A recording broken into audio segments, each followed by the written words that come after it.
those people who was caught at Diddy party did not know that he had 250 tape recorders in that house. That's a big house. Everything you thought was private, everything you thought was off camera, everything you thought nobody knew about, he's got it all on tape. I just saw Diddy's tape with 50's baby mom, Daphne Joy, right? And it's not just one name. It's not just one girl. Sly Diggler is dropping them systematically, one by one. Beyoncé, Jay-Z, at the same after party, at the same time, with everything recorded. And now Sly Diggler is naming every single person who was there. For years, people whispered about Diddy's parties. They talked about the exclusivity, the access, the lifestyle. But most folks thought it was just industry networking mixed with celebrity gossip. A little scandal here, a rumor there, nothing concrete, nothing that would actually expose the full circle. Until now. Because Sly Diggler didn't just attend those parties, he didn't just observe from the sidelines. He was embedded deep in that world, deep enough to see everything, deep enough to understand the system, and deep enough to start naming every single person who was part of it. And when you connect all those names together, when you line them up in the same conversation, the picture stops looking like innocent Hollywood fun and starts looking like something else entirely. Here's where this gets serious. Sly's not dropping names randomly. He's being systematic, methodical, strategic. Because every name he reveals comes with details, names come with locations, dates, specific events, specific moments captured on tape. Young Miami. He knows her connection to Diddy intimately. He knows what happened in private. He can describe it because he was there. You start having with Jane Doe, and then Diddy actually joined in the first time? Yeah, he joined in the first time because that's what she requested. She said she wanted two guys, so we was pretty much swapping out. He get from the back, I get and swap, you know.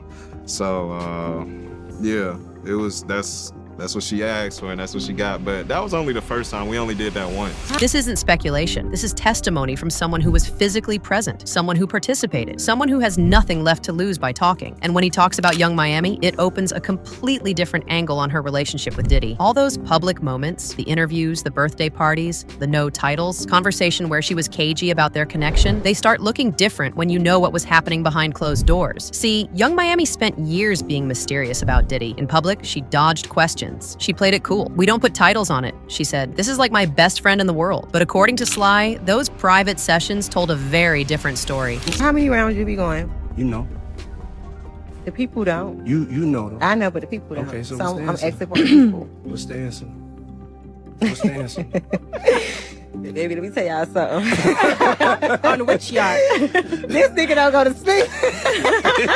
I be like, God damn.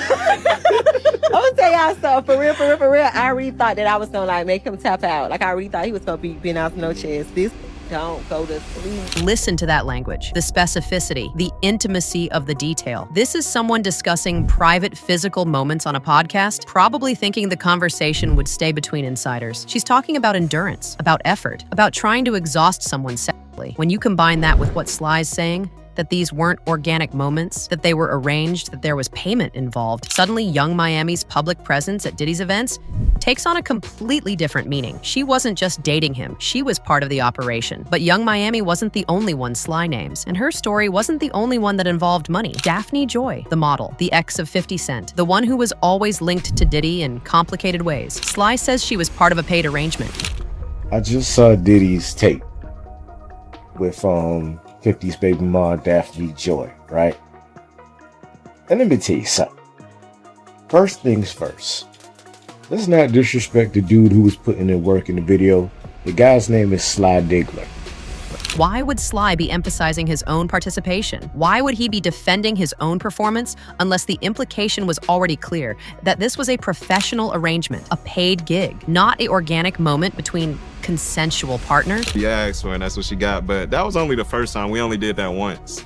So he never joined in after that? We'll swap sometimes though. Like we'll be in the same room and like he'll hit for a little bit, and then I do my thing, but like he would only like be in and he'll be in and out quick. Notice the language. The colors she asked for, meaning specific, requested acts, meaning this wasn't improvised. This was a transaction with specifications. And Sly's casual description of how Diddy would be in and out quick, that detail matters. Because Sly goes further with this later. Well, I guess the thing with Diddy was that he wasn't well endowed, so he was trying to give these girls something that he didn't have, but he wanted to control that, something like that? Because me and you talked about this. So yeah, he told me I can give my girl anything in the world, but I can't give her that. This is the foundation of the entire operation. Diddy's insecurity became the structure. He couldn't compete physically, so he built a system where he didn't have to. He brought in other men. He recorded everything.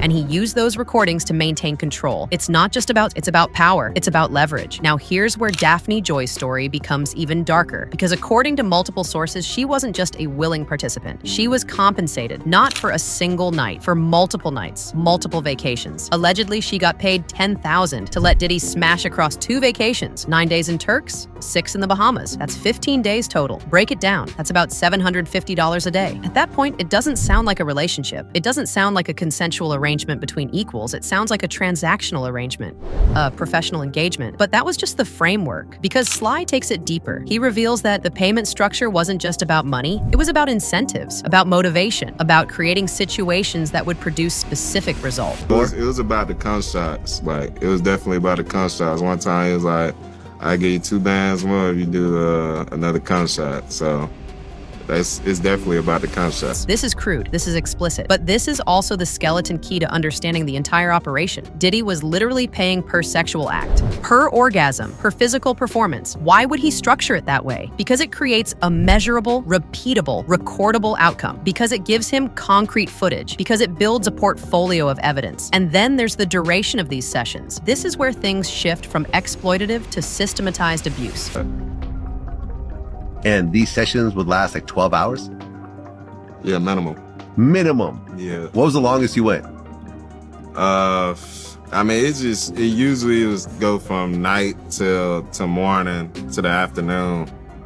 I mean, I say like 16 hours. It's just like a night to day thing. 16 hours. Most human beings can't sustain sexual activity for 16 hours straight. That requires drugs, that requires stimulation, that requires, according to insiders, a level of substance use that borders on dangerous. And Diddy was recording all of it. Every minute, every act, every moment of physical and chemical intensity. Why? Because the longer you film someone in that state, the more compromised they become, the more vulnerable, the more you have on them, the more leverage you accumulate. But Sly's not just naming Daphne Joy and Young Miami. He's going bigger, much bigger. According to multiple sources, Beyoncé and Jay-Z were at these gatherings, not as random guests, as part of the core circle. And this is where the story gets almost too massive to comprehend. Because if the biggest power couple in hip-hop was embedded in this network, if they were at the same after parties, if they were part of the same recorded sessions, then this isn't a scandal involving minor celebrities. This is a scandal involving the entire architecture of modern hip-hop power. The Baby, another source who was present, he describes walking into one of these events and seeing Beyoncé there.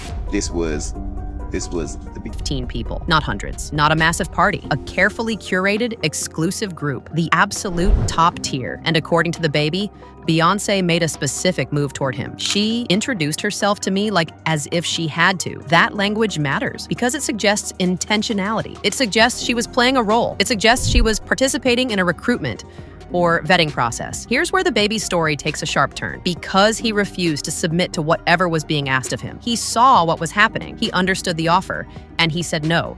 This is the enforcement mechanism. This is how the system maintains control. If you refuse to participate, your access gets cut off, your opportunities disappear, your momentum stops. And this connects directly to Sly's larger claim, because Sly is arguing that these weren't just parties. They were recruitment centers, selection mechanisms, ways of identifying who would play ball and who needed to be blackballed. But Sly's not alone in knowing about these tapes, because according to sources, Pimp C, the legendary Houston producer and UGK co-founder, he apparently got his hands on one of the key tapes from one of these sessions, and he recorded something explosive, something involving major names, something so valuable that he wanted to do something with it. Who was in this Pimp C tape? All I can tell you, there was a famous R&B chick, and it was a guy that was getting money at the time. And, you know, Pimp, he used to be in the studio. And every now and then he'd have a camcorder, so he was able to get some footage. And he wanted to do something with the footage, but I don't know why he didn't do nothing with it, but if I could have got a hold of that tape, I'd be a billionaire. millionaire, man. Pimp C wanted to move on this. The person telling this story, they would have been wealthy. Major news outlets would have paid massive money. TMZ would have gone crazy, but Pimp never released it, and Pimp C died in 2007 under circumstances that have always been somewhat mysterious. Now, what makes this even darker is the alleged connection between Jay-Z and Pimp C's death. According to street legends and various online theories, Jay-Z allegedly had something to do with silencing Pimp before he could release that tape. And there's a specific story about a confrontation between them, a story that involves money, attitude, and threats. Picked up the phone and called Pimp C, because all I was trying to get was 100,000. When Dame cut that million, I called Pimp on the phone like, yo, Pimp, and him and Jamal was in the house. And I could hear a tussle or some type of confrontation, right? And I'm like, calm down, bro. Y'all calm down, Pimp. I ran up the cable bill. They was fighting. Okay, they was fighting like hard. And I'm like, Pimp, stop whatever you doing right now. I told you what's going down with Jamal when you moved him up in there.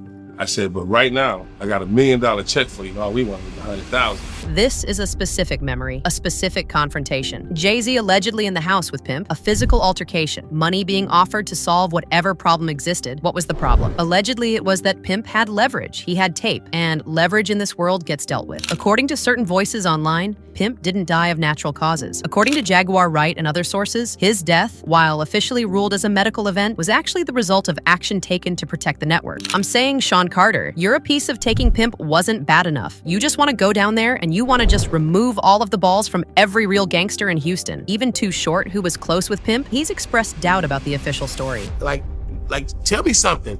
Like, you know what I mean? And the most I could get was, I never got if the door was locked and I just had to break it down. Because if the door wasn't locked, that means somebody left out. Right. If the door was locked, that means he felt good, he locked it, he was in there. Right.